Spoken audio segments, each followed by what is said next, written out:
প্রিয় ভাই ও বোনেরা, আজ আমরা শুরু করছি কুরআনের সবচেয়ে বড় সূরা, সূরা আল বাকারা। এই সূরায় রয়েছে এমন সব শিক্ষা যা আমাদের জীবনকে বদলে দিতে পারে। সূরা আল বাকারা কুরআনের দ্বিতীয় সূরা এবং সবচেয়ে দীর্ঘ সূরা। এতে মোট 286টি আয়াত রয়েছে। এই সূরা মদিনায় অবতীর্ণ হয়েছে এবং এতে নামাজ, রোজা, হজ, রিজিক ও ন্যায় বিচারের মতো গুরুত্বপূর্ণ বিষয় আলোচনা করা হয়েছে। নবী করিম সাল্লাল্লাহু আলাইহি ওয়াসাল্লাম বলেছেন, যে ঘরে সূরা আল বাকারা তেলাওয়াত করা হয় সেখানে শয়তান প্রবেশ করতে পারে না। সহিহ মুসলিম। প্রথম 5 আয়াত, আরবি প্লাস বাংলা অর্থ। বিসমিল্লাহির রহমানির রহিম। আল্লাহর নামে শুরু করছি, যিনি পরম করুণাময়, অতি দয়ালু। আলিফ লাম মিম। আলিফ লাম মিম। যালিকাল কিতাবু লা রাইবা ফীহি হুদাল লিল মুত্তাকিন। এই কিতাব অর্থাৎ কোরআন, এতে কোনো সন্দেহ নেই।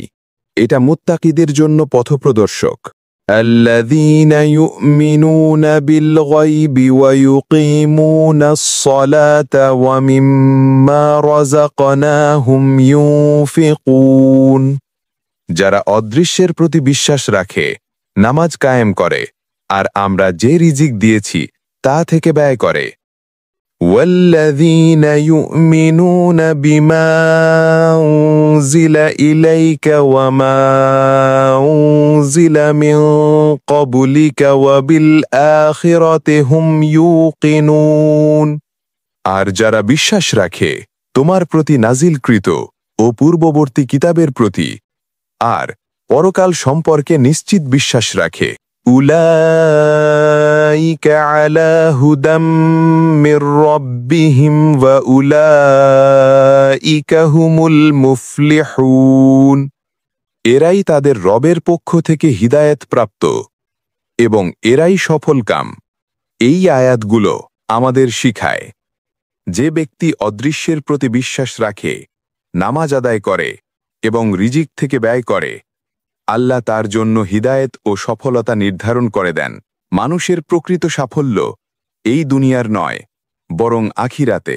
প্রিয় ভাই ও বোনেরা, এটাই ছিল সূরা আল বাকারা পার্ট 1। ইনশাআল্লাহ আমরা পরবর্তী ভিডিওতে সূরা আল বাকারার পরের অংশ নিয়ে আসব।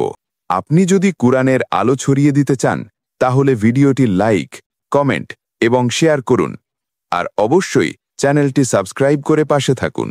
আল্লাহ আমাদের সবাইকে কুরআনের আলোয় জীবন পরিচালনা করার তৌফিক দান করুন। আসসালামু আলাইকুম ওয়া রাহমাতুল্লাহ।